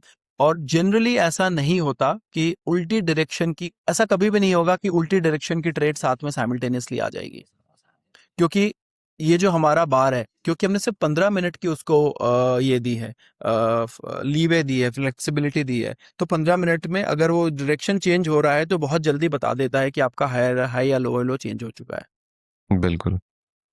और पर डे रिस्क इसमें हम लोग कितना रखेंगे, अगर मान लीजिए लॉस हो जाता है तो स्टार्टिंग में ही? अ, देखिए, चॉपी मार्केट्स अगर बहुत ज्यादा चॉपी हैं, राइट, तो उसके बाद अगर दो अगर आ या तीन अगर बैक टू बैक आपके लॉसेस आ रहे हैं तो रख सकते हैं। मैं अपनी अगर बात करूं तो मैं नहीं रखता, मैं अपनी नहीं रखता, मैं तो अपना चलता रहता हूं। तो अगेन मैं हर चीज का एक ही आंसर दूंगा कि वो अपनी रिस्क एपेटाइट और अपनी साइकोलॉजी के ऊपर डिपेंड करता है कि कितना करना चाहिए। हम्म। मैंने ये देखा है, हर चीज़ का फायदा नुकसान है। मैंने ये देखा है कि कई बार 1.5-2 घंटे चौपी मार्केट के बाद मार्केट परफेक्टली बिहेव करता है 5-6 घंटे तक। बिल्कुल। कई बार उल्टा भी होता है। तो कैसे प्रेडिक्ट करें कि किस दिन अच्छा है, किस दिन बुरा है, किस दिन चौपी ही रहने वाला है, किस दिन फेवर में जाने वाला है। तो हुआ है मेरे साथ ऐसा कि 2 back to back bad trades के बाद बंद कर दिया। उसके बाद एक 250 पॉइंट का अपॉर्चुनिटी आई जो मैं मिस कर गया। हम्म। तो इसका सॉल्यूशन ये हो सकता है कि जैसे इसमें नंबर ऑफ ट्रेड्स बहुत हो जाएंगे 1 मिनट पे, तो हम थोड़ा सा बड़े टाइम फ्रेम पे शिफ्ट करके नंबर ऑफ ट्रेड्स को कम कर दें, तो चांसेस ज्यादा है। मतलब अगर मान लीजिए कि हम 5 मिनट या 3 मिनट पे शिफ्ट कर जाते हैं और उसमें स्टॉप लॉस हिट होता है, तो फिर हो सकता है उस दिन फिर ट्रेड ही ना मिले। आपके ना नंबर ऑफ ट्रेड्स दिन में 2 या 3 ही आते हैं। अगर वन आप मिनट रूल्स पे फॉलो करेंगे, हाँ, 1 मिनट पे अगर आप रूल्स अच्छा। फॉलो करेंगे, तो अगर कोई भी दिन देख लेते हैं, लेट्स से एक ऐसा दिन देख हम्म। लेते हैं, पीछे का कोई भी एक दिन उठा लेते हैं, लेट्स से ये वाला दिन, राइट? ये वाला दिन देख लेते हैं। हमारी ये दिन पूरा देखते हैं, चलिए, राइट? हम्म। फ्लैट लाइन दोनों कम से कम 5 मिनट जरूरी है। अभी तक हमें मिल नहीं रही है। यहाँ तक हम आगे बढ़ते रहते हैं, यहाँ से आनी शुरू हुई 1 2 3 4, लेकिन ऊपर आ गई, ये ऊपर चली गई। येलो ऊपर जाना इज आवर, अगर आप देखें येलो ऊपर गया, ये हल्का सा ऊपर आया। हम्म। हल्का ज्यादा इंपॉर्टेंट नहीं है, ऊपर आ गया ये, तो एल्गो इसको डिसरिगार्ड हम्म। कर देगा, राइट? हम्म। अब फिर वापस आते हैं, एक भी अपॉर्चुनिटी नहीं हम्म। मिल रही, एक भी नहीं, सही बात है। भी नहीं। आगे बढ़ते रहते हैं, आगे बढ़ते रहते हैं। अब यहाँ पे देखते हैं 1 2 3 4 5, अब मिल गई है अपॉर्चुनिटी हमें यहाँ पे। हम्म। पहली बार अपॉर्चुनिटी इस दिन हमें यहाँ मिली है, कितने बजे? 11:30 पे। अब जब अपॉर्चुनिटी मिली, अब हमें येलो लाइन ऊपर जा रहा है, तो येलो लाइन डिसरिगार्ड करना है, ब्लू लाइन की फोकस करते हैं। ब्लू लाइन यहाँ पे आया हमारा, राइट? अब जब ब्लू लाइन हम्म। यहाँ पे आया, तो इसको हमने मार्क किया और यहाँ पे हम एंटर किया। अब जब तक ब्लू पहली बार नीचे नहीं गिरेगा, हम आगे जाते रहेंगे। ब्लू यहाँ पे नीचे गिरा, जिसकी ये थी। तो अगर आप देखें, हम्म। भले ही 10 पॉइंट मिला, लेकिन 40 मिनट का ठीका मिला, थीटा मिला। हम्म। That's about it. तो ये अपॉर्चुनिटी ना दिन में 2 या 3 बार ही आती है। लग रहा है 1 मिनट मल्टीपल अपॉर्चुनिटीज आती है, नहीं आती हैं वो। अगर आप अगले हम्म। देखते रहें, एक भी अपॉर्चुनिटी नहीं मिल रही है आपको। फ्लैट, अब यहाँ पे फ्लैट आना शुरू हुआ, 1 2 3 4 5, अब ये फ्लैट आ गया है। यहाँ पे जा करके अब आप फिर यहाँ एंटर लेंगे। सेकंड टाइम अपॉर्चुनिटी आई, यहाँ लिया हमने। जब पहली बार नीचे गिरेगा, ऊपर जा रहा है, ऊपर जा रहा है, पहली बार यहाँ नीचे गिरा, अगेन आप देखिए फ्लैट, सिर्फ 5 मिनट 5 पॉइंट ऊपर, लेकिन आधा घंटे का थीटा डी के आपको फिर मिल गया, लेकिन 5 मिनट हम्म। ओवर में ही गया। तो हमेशा ऐसा नहीं होने वाला कि 50-100 पॉइंट ही मिलेंगे। छोटे छोटे छोटे भी मिलते हैं, फेवर में मिलते हैं। अगर नेगेटिव होते हैं तो बहुत कम होते हैं, राइट? तो बिल्कुल। इसको मैनुअली भी आराम से किया जा सकता है, अगर मान लीजिए मैनुअली जो है वो करना बहुत चाहता है तो। सिंपल है, हाँ, बहुत बट सिंपल है। हायर हम्म। हाई, लोअर लो, बहुत ही सिंपल सी हम्म। एल्गोरिदम है। आप चाहे तो इसकी मैं आपको छोटी सी स्क्रिप्ट है, मैं आपको भेज दूंगा, जिसके ऊपर हम्म। क्या होगा कि आपका मार्क हो जाता है। और मैनुअली अगर कोई देख करके करना चाहे तो मैनुअली करे, बिल्कुल करे। बिल्कुल। अब कोई अलगो मान लीजिए इसमें अगर हमको सेट करना होगा तो उसका क्या प्रोसेस होगा? ट्रेडिंग व्यू में वेब हुक्स आते हैं, राइट? हम्म। तो ये जैसे ट्रेडिंग व्यू की चार्ट है, ट्रेडिंग व्यू की चार्ट में जाकर के आपको अलर्ट्स सेट करना पड़ता है यहाँ पे, राइट? तो इस जगह पे अगर आप जाएंगे तो यहाँ पे आपको घड़ी दिखेगी, हम्म। राइट? ये दिखेगी, इससे अलर्ट सेट होते हैं, राइट? क्रिएट। हम्म। तो ये आप अलर्ट सेट कर देंगे, आप जो भी रूल्स डालना चाहते हैं उसके बेसिस पे, और वो अलर्ट आपका फायर करना शुरू कर देता है। बहुत यूट्यूब पे वीडियोस मिलेंगे कि ट्रेडिंग, हाँ वो तो है। हाँ, बिल्कुल। ट्रेडिंग व्यू के अलर्ट्स को आप किसी भी अपने फेवरेट प्लेटफॉर्म पे, चाहे वो फायर्स हो डायरेक्टली, चाहे आपका एल्गो टेस्ट हो, चाहे कोई भी हो, उनकी ट्रेडिंग व्यू के वेब हुक्स को आप कैसे लगा सकते हैं। तो वो आई थिंक दूसरा ट्यूटोरियल हो जाएगा मेरे हिसाब से, कि अलर्ट बिल्कुल। कैसे फायर करने हैं। बट ये बहुत ही ईजी तरीका है। हम्म। आप अपने रूल्स के हिसाब से अलर्ट्स डिफाइन कर दें, और उन अलर्ट्स जब जब आएंगे तब तक वो आपके ब्रोकर पे जाता रहेगा, thanks to trading views wonderful technology. ठीक है। तो काफी अच्छा डायरेक्शनल स्ट्रेटजी आप बता दिए, मतलब काइंड ऑफ ये मतलब देखने से ही एवरग्रीन जो है वो लग रहा है। अब अब फ्यूचर में पता चलेगा, 1-2 साल बाद हम फिर से इसको टेस्ट करेंगे, बैक टेस्ट करेंगे, देखेंगे कि कैसा चल रहा है। हम्म। तो ये तो डायरेक्शनल स्ट्रेटजी हमारा हो गया, काफी अच्छा है। और इसके साथ कोई नॉन डायरेक्शनल स्ट्रेटजी भी इंट्राडे का अगर आप शेयर करना चाहें तो। जी बिल्कुल। तो नॉन डायरेक्शनल में तो ऐसा होता है कि आपको बाई और सेल दोनों करना है। सॉरी, हम्म। आपको दोनों साइड का सेल करना है, राइट। नॉन डायरेक्शनल में कि आपको कॉल भी सेल करना है, आपको पुट भी सेल करना है। इसका मतलब अभी दो चीजें होती हैं, ये आप प्योरली सिर्फ थीटा गेन करने के लिए कर रहे होते हैं, राइट। जितना भी आपका डीके हो रहा है उस डीके को आप दोनों साइड में करने के लिए कर रहे होते हैं।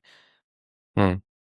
अगर आप ये देखें, हमें ये जानना है इस वाली स्ट्रैटेजी में, अगर आप इसी चार्ट को देखें कि ऐसा कौन सा समय आएगा जहां पे सब फ्लैट चल रहा होगा।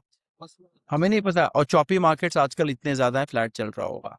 तो करंटली जो जो मैंने आपको एग्जांपल्स दिखाए, आप भले ही 10 पॉइंट, 15 पॉइंट, 20 पॉइंट, कभी 50 पॉइंट, कभी 100 पॉइंट भी गेन कर रहे हैं, लेकिन आप 30 मिनट, 40 मिनट, 50 मिनट का थीटा डीके एक्चुअली गेन करने की कोशिश कर रहे हैं, राइट। तो इसके लिए इस वाली स्ट्रेटजी में इन अ वे दो फायदे मिलते हैं। एक फायदा मिलता है थीटा गेन करने का, दूसरा फायदा मिलता है अगर आपके तरफ स्ट्रेटजी चली गई तो ऑब्वियसली पॉइंट्स भी आपकी तरफ आ जाते हैं काफी, राइट। लेकिन नॉन डायरेक्शनल में ऐसा नहीं है। नॉन डायरेक्शनल में पॉइंट्स आपके तरफ नहीं आने वाले। नॉन डायरेक्शनल में सिर्फ और सिर्फ थीटा ही आने वाला है आपके तरफ। कभी पॉइंट एक तरफ चला गया तो लेने के देने पड़ जाएंगे। तो इसके लिए सिर्फ थीटा ही आना है। तो नॉन डायरेक्शनल मेरे हिसाब से ज्यादा रिस्की रहता है एज कम्पेयर टू डायरेक्शनल कई बार, क्योंकि यहाँ पे बिल्कुल। ये छोटे रहते हैं। बट फिर भी अगर नॉन डायरेक्शनल देखना है तो एक मैं दूसरी स्ट्रेटजी डिप्लॉय करता हूँ जिसका नाम है ईएमए स्लोप। ईएमए स्लोप का मतलब, अगर आप किसी भी जैसे मैं वो भी बता देता हूँ, जैसे ये आपका ईएमए है, ये आपका ईएमए है, 200 ईएमए पीरियड है ये। Simple 200 EMA period. और आप मान लीजिए 5 मिनट के टाइम फ्रेम पे ले लेते हैं निफ्टी के, राइट। अब ये 200 का जो ईएमए पीरियड है, इसकी जो स्लोप है, स्लोप का मतलब ये आपका पर हॉरिजॉन्टल लाइन, ये परपेंडिकुलर लाइन हो गया, तो बीच में 30, 40, 50 डिग्री जो भी आपकी स्लोप चल रही है, ये स्लोप कैलकुलेट करते हैं। जितना फ्लैट हम्म। ईएमए है, उतने chances of market not being choppy high है। जितना वो परफेक्ट। हाई है, उतना चांसेस ये है कि मार्केट अभी एक तरफ भाग रहा है। तो इस एल्गोरिदम में हम बस ये आइडेंटिफाई करते हैं कि ईएमए का करंट स्लोप कितना है, बस इतना आइडेंटिफाई करते हैं। और अगर वो हमारे एक एपेटाइट के जोन में है, तो आप नॉन डायरेक्शनल दोनों साइड कर लीजिए। इसका मतलब सेल भी कीजिए, पुट भी सेल कीजिए, बाई भी, सॉरी सेल कीजिए, कॉल भी। और उसके बाद अगर दूसरे तरफ वापस से गिर रहा है तो फिर आप एग्जिट कर जाएंगे। तो इस स्ट्रेटजी के केस में ये सिंपल एक एल्गोरिदम है जिसको हम ईएमए स्लोप एल्गोरिदम बोलते हैं। अगर मैं इसको बड़ा करूं तो यहाँ पे -30 और +30 का एक स्वीट स्पॉट है। इस -30 +30 का मतलब ईएमए अभी -30 डिग्रीज या +30 डिग्रीज के बीच में है। उसके ऊपर है तो मार्केट चॉपी है, उसके नीचे है तो मार्केट चॉपी है, right. It's as simple as that. तो ये वाला एल्गोरिदम सिर्फ स्लोप दिखाता है। एंड ऐसा नहीं कि बस घुसते ही एंटर कर लेना होता है, क्योंकि it's about also staying there. तो अगर आप किसी हम्म। देखेंगे, अगर आप ये देखेंगे, जब मार्केट एकदम से घुसा तो आप उस समय एंटर नहीं करेंगे, इट री एंटर्ड। एंड सेम जैसे हमने बताया था, 5 मिनट के टाइम फ्रेम में एटलीस्ट 15 मिनट तक market has to stay there. अब अगर मान लीजिए 3 बार तक मार्केट वहां पे है, और अगर मैं इसको कैंडल को नीचे ला करके दिखाऊं, तो आपको दिखेगा कि जितनी देर तक मार्केट इस जोन में रहेगा, -30 +30, उतनी देर तक हम्म। ज्यादा मार्केट में एक्टिविटी नहीं होती है, क्योंकि आपने ईएमए को मेजर करके रखा हुआ है। आप किसी भी समय चले जाइए, चलिए यहाँ पे दिखाता हूँ मैं। ये वाली अगेन जोन है, राइट। मार्केट आई, आप एंटर नहीं करेंगे 15 मिनट तक। यहाँ पे आपने एंटर किया, लेकिन अगर ऊपर गई तो आप एग्जिट कर जाते हैं इसमें, क्योंकि आपको नहीं पता हम्म। ऊपर कितनी जा सकती है। You don't want to take that risk, so you exit. Then again you enter through an algo after 15 minutes. Let's say आपने फिर यहाँ पे एंटर किया, जैसे आप देख रहे हैं, और यहाँ से लेकर के मार्केट फिर आपकी अगर एकदम नीचे चली गई, आप फिर एग्जिट मारते हैं। ये अल्गो फिर एंटर करता है, और एंटर करते जितनी देर तक रहता है आप उतनी देर तक थीटा खाते रहते हैं। तो अगर मैं एग्जाम्पल दिखाऊं, तो इस बीच से लेकर के इस बीच तक you are talking about 36 bar in 5 times. तो तकरीबन 1.5 से 2 घंटे तक आप दोनों साइड का थीटा खाते हैं। जब तक बाहर रहती है दोनों साइड में, तब तक आप इस मार्केट में नहीं एंटर करते, राइट। So perfect. इसमें लॉजिक सिंपल सा है कि एक ईएमए मोर और लेस ज्यादा रीसेंट पास्ट को फोकस करता है as compare to simple moving average जो टोटल पास्ट को हैंडल करता है। क्योंकि एक्सपोनेंशियल है, वो ज्यादा रीसेंट पास्ट को हैंडल कर रहा है। रीसेंट पास्ट की चॉपीनेस आपको पता चल रही है। 5 मिनट का कैंडल इंट्राडे के लिए बढ़िया चलता है इसमें, और 5 मिनट के कैंडल के अंदर हमें बस इतना देखना है कि ईएमए की स्लोप कहीं बहुत ज्यादा तो नहीं है एज कंपेयर टू हमारी जो एपेटाइट है। अच्छा, क्या -30 +30 सैक्रोसैंट? नहीं। कई लोग -50 +50 में भी घूमते हैं। कई लोग और सेफ खेलना चाहते हैं तो वो -20 +20 में भी घूमते हैं। इट ऑल डिपेंड्स कि अपनी एपेटाइट कितनी है। अच्छा, उसके बाद कितनी देर तक वेट करना है? मैं जनरली, मेरे एल्गोरिदम 3 कैंडल की वेट करते हैं, जस्ट फॉर कॉन्फर्मेशन कि अभी मार्केट इस बीच में घूमने वाली है। तो अगर मान लीजिए यहाँ पे 3 कैंडल की वेट करूंगा तो यहाँ से लेकर के यहाँ तक, बट लेकिन जब बाहर निकला तो फिर वेट नहीं करना, वापस आने की वेट नहीं करना, उसी समय एग्जिट कर जाना है। तो यस, और अभी तो थोड़ा मार्केट ट्रेंडिंग है, थोड़ा सा पीछे जाइए एक बार तो थोड़ा साइडवेज में दिखेगा हाँ हाँ, अच्छा बिल्कुल ट्रेड्स। बिल्कुल। ऐसे आपको बहुत हम्म। मौके आएंगे, किसी भी समय जाएंगे। जैसे कि अगर आप ये देखेंगे, ठीक है, मार्केट का हम्म। ट्रेंडिंग है इस बीच में, यहाँ से यहाँ लेकर के यहाँ तक भी अगर आप बात करेंगे ना, तो आपको थीटा डी के हम्म। काफी मिल जाता है। ये बीच में हम्म। आपको थीटा डी के काफी मिल जाता है। 20-22 पॉइंट्स में दोनों साइड आपकी घूमती रहती हैं। 39 बार्स इंटू 5 मिनट्स, यानी तकरीबन 200 मिनट, 4-5 घंटे का आपको थीटा डी के यहाँ मिलता रहता है। तो हम्म। डायरेक्शन में ऑब्वियसली अगर आपको दोनों साइड का लेना है देन, और अगर सेफ खेलना है, तो I think you need to understand कि बिल्कुल भी ट्रेंड खत्म होना जरूरी है, नहीं तो ये काफी रिस्की स्ट्रेटजी रहती है नॉन डायरेक्शनल वाली। बिल्कुल बिल्कुल। तो थोड़ा सा हम कंक्लूजन दे देते हैं। तो जो सौरभ जी दोनों स्ट्रैटेजी बताए हैं, डायरेक्शनल और नॉन डायरेक्शनल, इन दोनों का जो कॉन्सेप्ट आई गेस आप लोग समझ गए होंगे। इन दोनों का इंडिकेटर का जो स्क्रिप्ट है वो हम आपको शेयर कर देंगे। अब इसमें मैनुअली अगर आपको करना हो तो manually as it is indicator पे कर सकते हैं। बट अगर एल्गो में करना होगा तो उसके लिए पहले हमको इसको स्ट्रैटेजी में कन्वर्ट करना पड़ेगा चैट जीपीटी से मदद से। और फिर स्ट्रैटेजी को हम लोग यहाँ पे पोस्ट चार्ट पे लगा के देन अलर्ट क्रिएट करके एंड फिर उसको एल्गो टेस्ट से लिंक करके एंड फिर वहां से एग्जीक्यूट करना होगा। तो ये सिंपल जो है वो थोड़ा प्रोसेस जो आपको करना पड़ेगा अगर आपको एल्गो करना है तो। अदरवाइज मैनुअल के लिए सिर्फ इंडिकेटर एनफ है। मैं बट तो बढ़िया है, काफी बढ़िया। बट मैं अपने एक्सपीरियंस से जरूर बताऊंगा इतना उदय जी कि नॉन डायरेक्शनल स्ट्रेटजीज तभी घुसना चाहिए जब बंदा श्योर हम्म। हो, बिकॉज एक तरफ की ट्रेंड पूरा का पूरा पैसा कई बार लेकर के चला जाता है। बिल्कुल बिल्कुल। स्पेशली इंट्राडे में जैसे हम लोग पोजिशनल्स जब करते हैं तो आयरन फ्लाई कर लें, ये वो कर लें, हेजिंग करके वो चल जाता है हाँ, काम। बट इंट्राडे में तो बिल्कुल बिल्कुल, गामा ब्लास्ट ये सब होता है तो फिर बहुत बड़ा लॉसेस हो जाता है। एग्जैक्टली तो वो तो थोड़ा सा तो हम यही। हम यही बोलते हैं लोगों की डायरेक्शनल ज्यादा सेफ भी है, प्लस अगर हम डायरेक्शनल मास्टर कर लेते हैं तो हमारा लॉन्ग टर्म ट्रेडिंग करियर के लिए भी काफी अच्छा है बिल्कुल as compared to non directional. बिल्कुल। आई थिंक जब मैं ठीक है। शुरू करता था, अपनी जर्नी शुरू किया था ऑप्शंस में, उस समय नॉन डायरेक्शनल पे ज्यादा फोकस करता था, क्योंकि एक आयरन कॉन्डोर बना लिया या कुछ वैसा बना लिया जहाँ पे ठीक है एक लंबे लंबे दूर का कर लिया और देखते रहे कि ठीक है चलो किधर भी जाए मार्केट। वो शुरुआती दौर में तो ठीक रहता है, लेकिन अगर प्रोफेशनल ट्रेडर्स हैं, अगर उनमें बढ़ना है, तब तो आई थिंक डायरेक्शनल मास्टर करना बहुत जरूरी हो जाता है। बिल्कुल बिल्कुल। और मार्केट कैसा भी, जैसे कभी कभी मार्केट बहुत खराब भी हो जाता है तो वैसे कंडीशन में डायरेक्शनल को ज्यादा फर्क नहीं पड़ता, ज्यादा क्योंकि वो तो चार्ट्स के बेसिस पे चल रहा है। जी। जितने भी इम्पैक्ट आते हैं निगेटिव वो नॉन डायरेक्शनल पे ही आते हैं, चाहे वो न्यूज का इम्पैक्ट है हो, चाहे वो सेबी का कोई रूल है उसका इम्पैक्ट हो। ठीक, सबका इम्पैक्ट उसी पे आता है ज्यादातर। और इमीडिएट गामा ब्लास्ट प्रीमियम्स बढ़े, कहानी खत्म। बिल्कुल। हम्म। तो दोनों स्ट्रैटेजी काफी शानदार, मतलब काफी यूनिक स्ट्रैटेजी है। मतलब हमको नहीं लगता है कि जितने लोग भी वीडियो को देखेंगे वो लोग ऐसे कभी सोचे होंगे ऑप्शन सेलिंग करने का, क्योंकि बहुत यूनिक जो है वो आइडिया आप शेयर किए हैं आज। थोड़ा सा क्यों ना हम लोग कर लेते हैं। जैसे मान लीजिए कोई अभी जैसे न्यू ट्रेडर्स जो है वो आते हैं, धीरे धीरे ऑप्शन बाइंग करते हैं, फिर समझ आता है कि हाँ ऑप्शन सेलिंग जो है वो करना ज़्यादा सही रहेगा। तो एक प्रॉपर आप रोड मैप दे सकें कि ऑप्शन सेलिंग अगर करना भी है तो जैसे अभी 7% लोग ही सिर्फ प्रॉफिटेबल होते हैं। ऑप्शन सेलिंग में थोड़ा सा डेटा ज़्यादा होगा बट ठीक है, बट फिर भी एक रोड मैप अगर आप दे पाएँ। और ये भी आप ज़रूर बताइए कि अ, क्या ट्रेडिंग, जैसे मान लीजिए कोई नया पर्सन है तो पहला तो एक है कि आप रोड मैप दे दीजिए कि हाँ अगर उसको सक्सेसफुली ऑप्शन सेलिंग करना है तो मतलब उसको ऑप्शन सेलिंग में प्रॉपर उसको पैशन है तो कैसे करे। बट कुछ लोग होते हैं कि सिर्फ पैसा देख के आ रहे हैं तो उनको पैशन नहीं है। तो क्या उनके लिए कोई और ऑप्शन है बढ़िया जिस पे ध्यान दे सकते हैं? और ट्रेडिंग करना जरूरी नहीं है, तो ये भी, इस पे भी कुछ बताइएगा आप। जिनके लिए ट्रेडिंग पैशन है और जिनको हम्म। ऐसा लगता है कि मुझे ट्रेडिंग में मज़ा आ रहा है, मुझे इस ट्रेडिंग में करियर बनाना है, उनके लिए मैं तो डेफिनेटली बोलूँगा कि option selling versus option buying में ऑप्शन सेलिंग।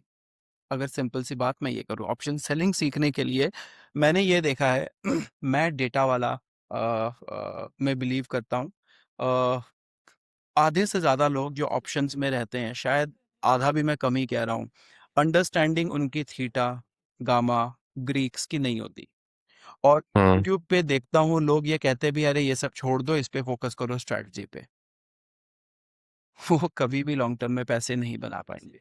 जब तक आपकी अंडरस्टैंडिंग फॉर्मूला की नहीं है, तब तक यही कोशिश करते रह जाएंगे कि ठीक है, गेस वर्क है ये।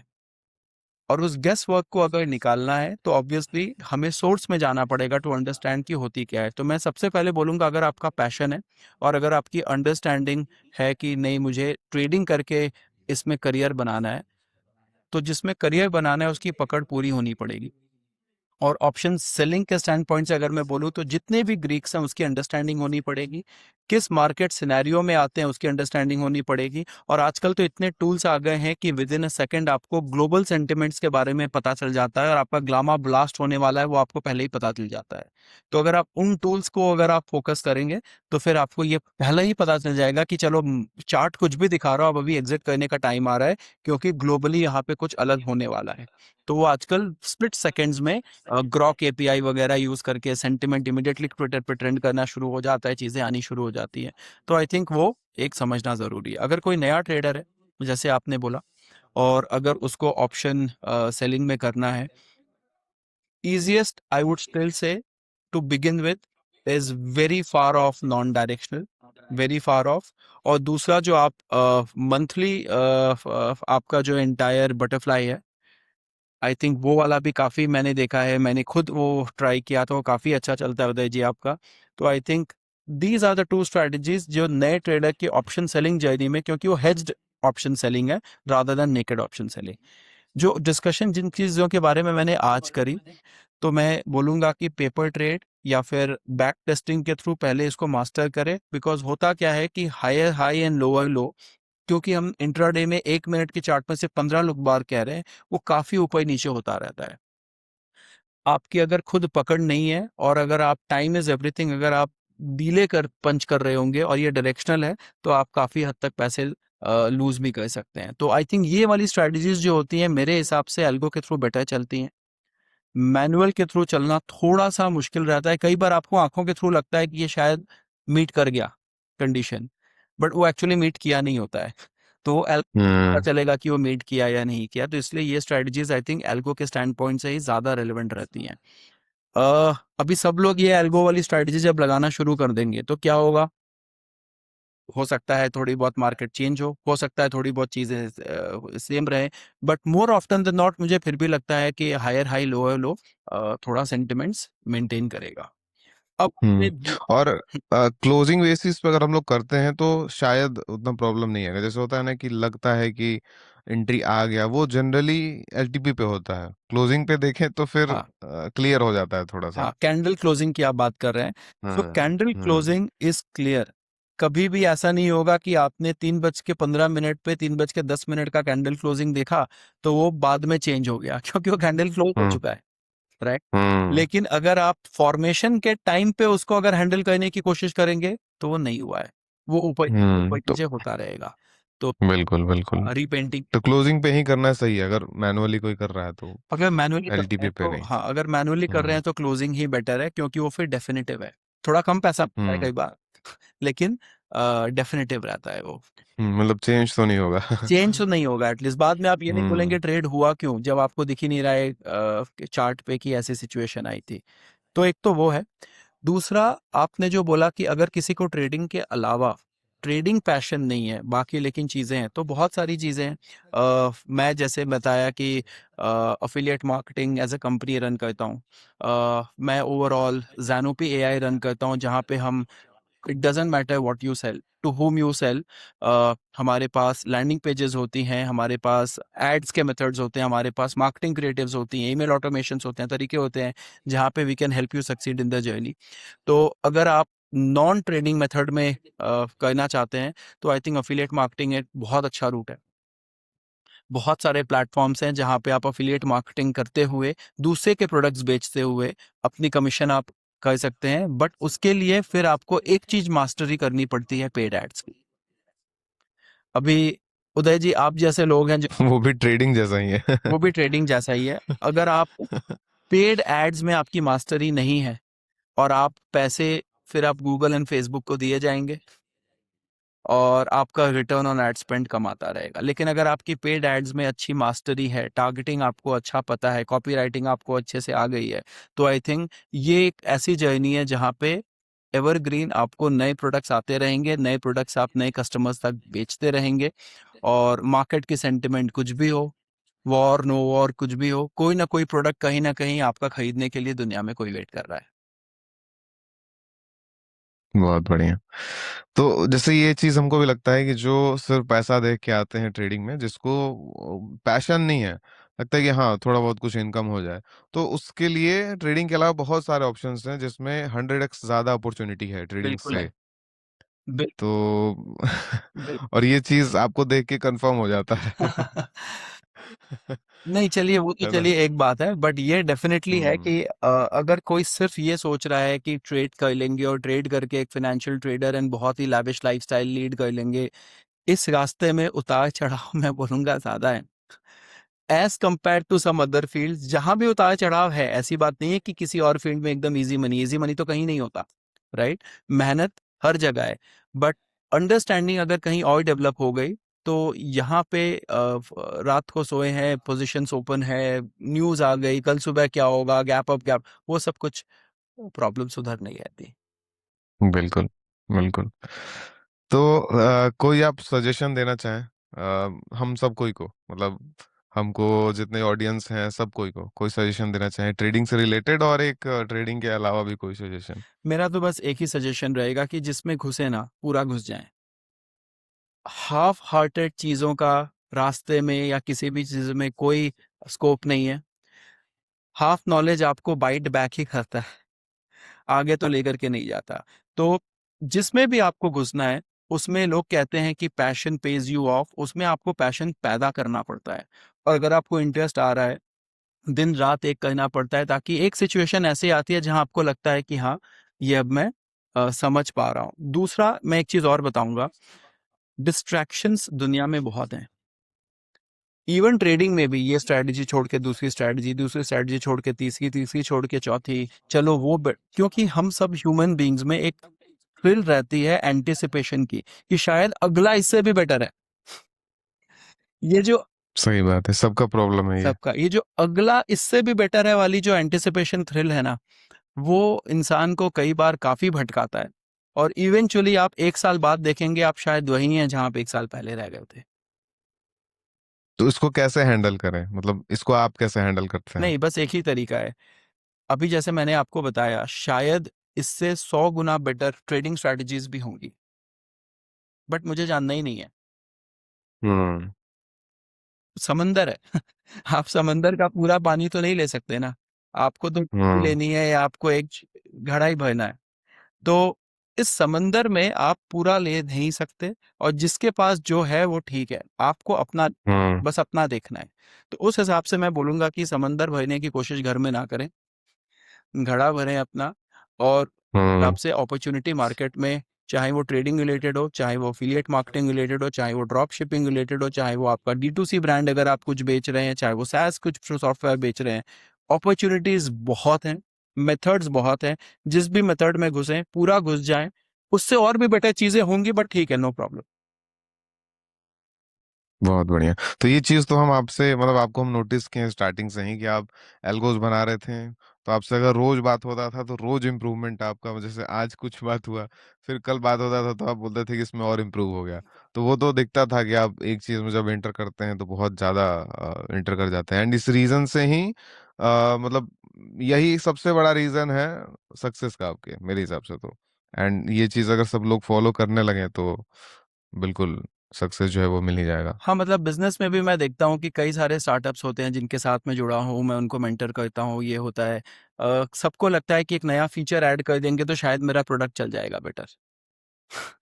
हम्म। तो वो चीज़ अवॉइडेबल रहती है। 2-3 फीचर जिसके थ्रू अगर आपका प्रोडक्ट नहीं चला तो आगे दूसरी चीज़ों में नहीं चल पाएगा। तो 1 या 2 चीज़ें ही पकड़नी होती हैं, बट वो 2 चीज़ों को इतना डीप जाना पड़ता है कि बाकी चीज़ों की ज़रूरत ही ना पड़े। हम्म। सक्सेसफुल जितने भी लोग होते हैं ना, ये चीज उसमें बहुत कॉमन होता है उनमें। चाहे वो सक्सेसफुल ट्रेडर्स हो, चाहे आपके जैसे बिजनेसमैन हो। जैसे बहुत सक्सेसफुल ट्रेडर्स का ही बात सुना है कि जो स्ट्रैटेजी वो 2021-22 में करते थे, आज भी वो वही कर रहे हैं, थोड़ा सा मॉडिफिकेशन किए हैं। और आज हम लोग या ज्यादातर लोग रोज ही स्ट्रैटेजीज देखते रहते हैं, चेंज करते रहते हैं। तो यही एक छोटा सा चीज है जो हम लोग को अप्लाई करना है, आई गेस। हाँ, अनलेस कंप्लीटली ऑब्सोलीट हो जाए। हाँ बिल्कुल। हाँ, तब आपको इवॉल्व करना हम्म। पड़ेगा। लेकिन अगर आपको लग रहा है कि जस्ट बिकॉज कुछ और बेटर लग रहा है, इसके लिए इसको जो छोड़ देना है, तो ना वो मिलता है ना ये मिलता है। सही बात है। और इसमें ये होता होगा कि जैसे किसी पर्सन को जैसे कोई स्ट्रैटेजी वो कर रहा है, उसमें कुछ छोटा मोटा प्रॉब्लम आया और वो उसको मतलब उसका सॉल्यूशन वो खोजने में लगा ही नहीं, और वो नया स्ट्रैटेजी देखने लगा, तो उसके माइंड में है कि वो तो स्ट्रैटेजी अब बेकार हो गया, तो अब नए ही स्ट्रैटेजी पे जाएंगे ना। नए में जाएंगे और उस नए में भी वो प्रॉब्लम्स आएंगी। हाँ, तो मतलब कैसे पता चले कि कोई स्ट्रैटेजी एकदम अब उसमें कोई इम्प्रूवमेंट नहीं किया जा सकता, वो कैसे फाइंड आउट करें फिर? हाँ, मतलब लॉ ऑफ लार्ज नंबर्स एक बहुत बड़ा है। आई थिंक आपके जितने भी दर्शक हैं सबको मैं बोलूँगा कि इस फ्रेज़ के ऊपर आप लोग स्टडी कीजिएगा। यूट्यूब पे बहुत वीडियोस मिलेंगे, थ्योरी मिलेगी।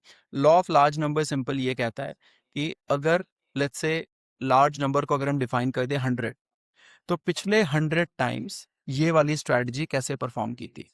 अब लेट्स से ये स्ट्रैटेजी 40 बार परफॉर्म की थी, 60 बार परफॉर्म नहीं की थी, यहीं पे प्रूव हो गया कि स्ट्रैटेजी का कुछ फायदा नहीं है, राइट। लेट्स से आप बैक टेस्टिंग करते हुए एक ऐसे सिचुएशन पे आए जहां पे अब जब आप डिप्लॉय करने जा रहे हैं तो 75 to 80 टाइम्स आपकी स्ट्रैटेजी काम कर रही है, 20 टाइम्स काम नहीं कर रही है, तो आपको पता है कि मेरा विनिंग रेशियो 75% है। अब आपको अगले 100 टाइम तक टिके रहना पड़ेगा। अब अगर मान लीजिए 50 बार में ही आपका 30 बार स्ट्रेटजी फेल हो गई, तो आपको पता है तो फेल ही हो गई अब तो, क्योंकि 100 में 20 फेल हुई थी या 50 में ही 30 बार फेल हो गई है, तो आपको पता है कि आप फेल हो गई। तो अब आपको छोड़ने की जरूरत है या फिर चेंज करने की, मॉडिफाई करने की जरूरत है। इसलिए मैं कहता हूँ वीकेंड टू वीकेंड मॉडिफिकेशन में मुझे ये फायदा मिलता है कि अराउंड 25-30 ट्रेड्स अगर हुए हैं तो मैं 25-30 ट्रेड्स के बल्क को एक साथ देखता हूँ, रादर देन रोज के ट्रेड्स को देखने के बजाय। बिकॉज रोज की ट्रेड में मेरे दिमाग में भी आएगा कि यार ये यहाँ चेंज कर देते हैं, वहाँ चेंज कर देते हैं, तो फिर आपने जो इतनी मेहनत कर रखी है बैक टेस्टिंग की, उसका फिर फायदा ही नहीं मिलता। चलिए, तो बहुत बढ़िया। आप मतलब जो जो भी चीजें बताएं, बहुत कुछ सीखने को मिला हमको पर्सनली भी। एंड ये स्ट्रैटेजी तो हम पहले देखे हैं, बट आज भी थोड़ा लगा कि हाँ, कुछ बढ़िया सीखने को मिला। जी जी ठीक है। बिल्कुल। तो और कुछ आप ऐड करना चाहें तो? नहीं, I think Uday ji, overall ecosystem साथ ग्रो होता रहे, सारे साथ ग्रो होते रहे। जैसे कहते हैं ना स्पिरिचुअलिटी में कि यूनिवर्स के पास सबको देने के लिए इनफाइनाइट है। तो आई थिंक एज इकोसिस्टम पूरी की पूरी कम्युनिटी साथ में ग्रो हो सकती है, and that is where all of us will thrive. बिल्कुल। तो thank you Saurabh ji, thank you so much podcast में आने के लिए। फ्यूचर में एक और प्लान करेंगे हम लोग अगर आप अगर बोलेंगे तो। बिल्कुल करेंगे, बिल्कुल ठीक है। करेंगे। Very happy to associate with you Uday ji, and I love conversations हमारी जितनी भी होती हैं अभी offline. I think one of those people जहाँ पे मैं काफ़ी खुश हूँ, I would say personally introduce हो करके, बिकॉज काफ़ी पॉजिटिव वाइब्स आपसे मिलती हैं, एंड आई एम होपफुल कि हम आगे कंटिन्यू करते रहेंगे कॉन्वर्जेशंस अपनी। Same same. चलिए, thank you so much. Thank you too, take care, bye.